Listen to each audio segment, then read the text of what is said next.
வணக்கம், வாழ்க வளமுடன்.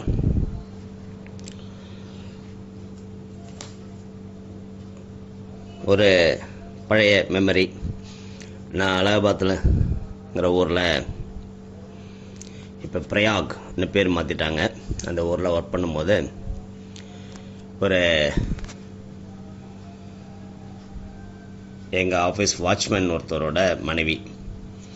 இப்போ அவங்களுக்கு 50+ வயசு இருக்கும். ரொம்ப பெரிய பிரச்சனையில் கஷ்டப்பட்டு இருந்திருக்கிறாங்க. அவர் என்கிட்ட லீவ் அப்ளை பண்ணும்போது லீவ் கேட்டார். அப்போ எதுக்கு லீவுன்னா ஒய்ஃபுக்கு ஆப்ரேஷன்னு சொல்லும்போது நான் என்ன ஆப்ரேஷன் கேட்டேன். இந்தியில் கர்ப்பதான்னு சொல்லுவாங்க, கர்ப்பதானி.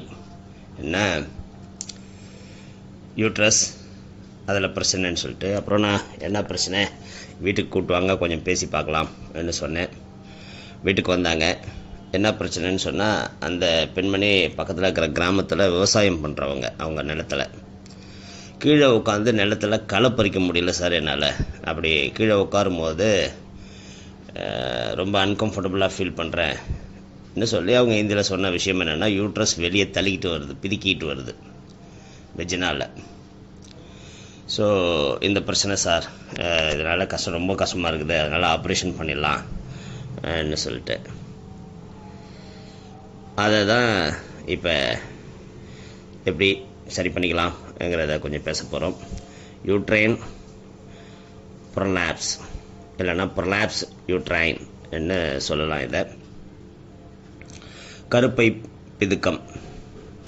ஏன்னா நம்மளோட உடம்பு எப்படி டிசைன் பண்ணியிருக்குது இயற்கை, ஏன்னா எல்லாம் எந்தெந்த இடத்துல இருக்கணும் என்ன ஒரு நிகழ்வு கரெக்டாக செட்டிங் நல்லா பண்ணியிருக்கிறாங்க. அதில் ஏதாவது ஒன்று இடம் மாறும்போது ஏற்படக்கூடிய பிரச்சனைகள் தான் பல பிரச்சனைகளுக்கு காரணம், நோய்களுக்கு காரணம். அதாவது இந்த கருப்பை என்கிற யூட்ரஸ் நிலை குலைந்து கீழ் நோக்கி நகர்ந்து பெண்களின் பிறப்புறுப்பின் முழுவதிலுமே இறங்கி ஆக்கிரமித்துவிடும். இதுதான் கர்ப்பப்பை பிதுக்கம். இதோட சிம்டம் என்னென்னு பார்த்தோம்னா, இடுப்பு எலும்புக்கூட்டில் கனமானது போல் அழுத்தும் வலி,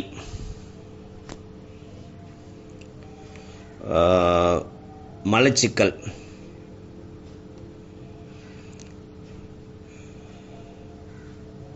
நடக்கும்போது அடிவயிற்றில் வலி, ஏதோ வெளிவந்து பிதுங்குவது போல் வலி, கர்ப்பப்பையின் கழுத்தில் அதாவது செர்விக்ஸ் என்கிற இடத்துல புண்கள்,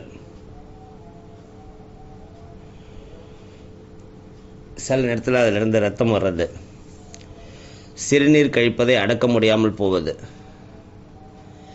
வைத்த புரட்டுற மாதிரி ஒரு ஃபீல் இருந்துகிட்டே இருக்கிறது, உடலுறவு செய்ய முடியாத கஷ்டம் அப்படின்னு சொல்லலாம். இதுக்கு காரணங்கள்னு பார்த்தோம்னா, இடுப்பு வயிறு எலும்புக்கூட்டுகள் இதெல்லாம் பலவீனமாக வருது. குழந்தை பேற்றின் போது இடுப்புக்கூட்டின் தசைகள் இழுக்கப்பட்டு காயப்படுதல், குழந்தை பேற்றின் போது தவறான முறைகள், குழந்தை பேற்றின் பின் ஓய்வு எடுக்காமல் போதல், கருப்பையில் கட்டிகள், இவற்றாலும் கருப்பை பிதுக்கம் ஏற்படலாம். குழந்தை பேற்றின் போது கருப்பையை தாங்கும் தசைகள் தொய்வடைந்து விடுதல் ஒரு முக்கியமான காரணம்னு சொல்லலாம். நான் ஏற்கனவே சொன்னேன், அந்த அம்மா என்கிட்ட ட்ரீட்மெண்ட்டுக்கு வந்தவங்க, எனக்கு அதுதான் ஃபஸ்ட்டு கேஸ் ப்ரொலாப்ஸ் யூட்ரஸ்க்கு. ஸோ அவங்களோட ஹிஸ்ட்ரி என்னென்னா, 7 குழந்தைங்க, 7 குழந்தையும் வீட்டில் பிறந்த குழந்தைங்க. சரியான கேர், சரியான ஃபுட்டு, இந்த மாதிரி விஷயங்கள் அவங்களுக்கு கிடையாது.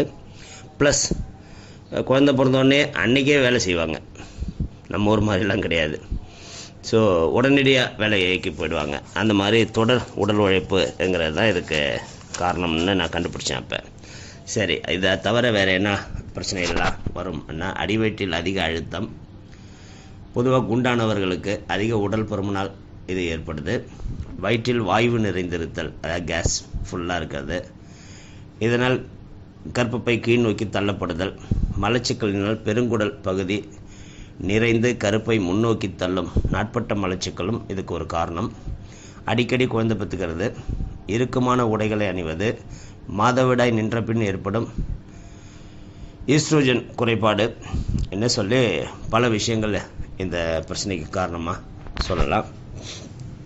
இதுக்கு முக்கியமாக நல்ல உணவு பழக்கங்கள் வேணும்.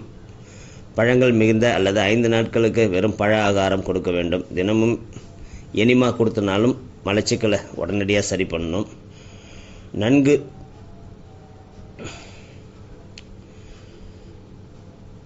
அரைத்து கூழாக்கப்பட்ட பச்சை கேரட்டை மெல்லிய துணியில் வைத்து வெஜினாவில் செலுத்தி 15-20 நிமிடங்கள் வைத்திருக்க வேண்டும். 12 மணி நேரத்துக்கு ஒரு தடவை இந்த கேரட்டை வச்சு இந்த செய்கிற ஒரு சின்ன வீட்டு வைத்தியத்தை செஞ்சு பார்க்கலாம். இது இல்லாமல் அடிவயிற்று தசைகளையும் பிறப்புறுப்பு தசைகளையும் சுருக்கி விரிக்கும் ஒரு பயிற்சி, பொதுவாக கேகல் எக்ஸசைஸ்ன்னு சொல்லுவாங்க. அது என்னன்னா அடிவயிற்று தசைகளை 10 வினாடிகளுக்கு இழுத்து இறுக்கி கொள்ள வேண்டும். அப்புறம் ரிலீஸ் பண்ணணும். அப்புறம் மறுபடியும் இறுக்கிக்கணும், மறுபடியும் ரிலீஸ் பண்ணணும். இந்த மாதிரி 10-20 தடவை டைம் கிடைக்கும் போதெல்லாம் செஞ்சால் இந்த உடல் உறுப்பு சொல்லக்கூடிய அடிவயிற்றில் இருக்கிற கர்ப்பப்பை, சிறுநீரகப்பை, சிறுநீரக கோளாறு, ப்ராஸ்டேட் கிளாண்டு, பிறப்புறுப்புகள் இதெல்லாம் நல்ல பலப்படும் சொல்கிறது தான் இந்த கேகல் எக்ஸசைஸ். ஹார்மோன் குளறுபடி இல்லாத வாழ்வு, அது இருந்தால் பெண்களோட கர்ப்பப்பை பலப்படும். முக்கியமாக கருணைக்கிழங்கு பெண்களின் ஹார்மோனை அதிகப்படுத்தக்கூடிய ஒரு உணவு. அதே போல் சோயாவும் இயற்கையாக ஹார்மோனை சுரக்க வைக்கக்கூடிய ஒரு நல்ல உணவு.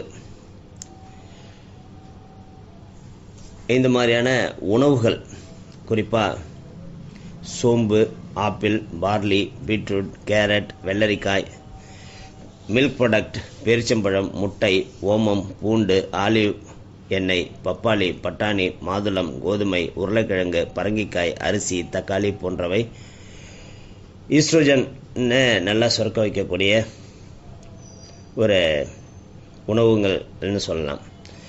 நார்சத்து நிறைந்த உணவுகள் உட்கொள்ளுதல், அதிக காய்கறி, பழங்கள், கம்பு மாதிரியான தானியங்களை அடிக்கடி உபயோகப்படுத்துறது, கால்கள் இரண்டையும் உயர்த்தி வைத்தபடி 30 நிமிடத்திலிருந்து 1 மணி நேரம் வரை படுத்திருக்கலாம். கால்கள் நீட்டியபடி தரையில் படுத்து பின்னர் கால்களை இயன்ற வரை உயர்த்து ஒரு 2 நிமிடங்கள் அதே நிலையில் வைத்திருப்பது. கால்களை இறக்கும் பயிற்சியை 10 முறை செய்யலாம். பத்மாசனத்தில் அமர்ந்தபடி மல்லாந்து படுத்து கால்கள் இரண்டையும் மேல் நோக்கி உயர்த்தும் பயிற்சியும் நல்ல பலன் தரும் சொல்லி பல குறிப்புகள் கொடுத்துருக்குறாங்க. இது இல்லாமல் ப்ரொலாப்ஸ் யூட்ரஸுக்கு பல ஹோமியோபதி மருந்துகள் இருந்தாலும் என்னை பொறுத்த வரைக்கும் நல்ல கால்சியம் சத்து உள்ள உணவு, அதில் கூட calcarea carb, calcarea phos, causticum, முக்கியமாக ஆர்னிகா, இந்த மருந்துகளை தொடர்ந்து கொடுக்கும்போது கண்டிப்பாக ப்ரொலாப்ஸ் யூட்ரஸுங்கிற ப்ராப்ளத்தை ஈஸியாக சரி பண்ணலாம். நான் என்னோடய கேஸுகளுக்கு முக்கியமாக நான் கையில் எடுக்கும் மருந்து ஆர்னிகா, கல்கேரியா கார்ப், இந்த 2 மருந்தை வச்சு ப்ரொலாப்ஸ் யூட்ரஸை நிறைய நேரத்தில் சரி பண்ணியிருக்கிறேன். அதனால் ப்ரொலாப்ஸ் யூட்ரஸ்ங்கிறது யூட்ரஸை வெளியே எடுக்கணுங்கிற ஆப்ரேஷன்ங்கிற கண்ட்ரியில் அந்த மாதிரியான ஒரு கருத்து நிலவக்கூடிய ஒரு நேரத்தில் அப்படி இல்லை, அதை மீண்டும் சரிப்படுத்தலாம்ங்கிற மருத்துவ முறை நாடி செல்லுங்கள். வாழ்க வளமுடன், வாழ்க நலமுடன்.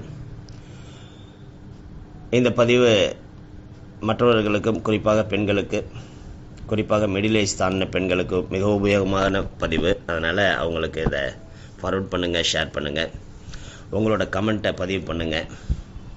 பிடித்திருந்தால் லைக் பண்ணுங்கள். சப்ஸ்கிரைப் பண்ணாதவங்க சப்ஸ்கிரைப் பண்ணுங்கள். வாழ்க வளமுடன், வாழ்க நலமுடன்.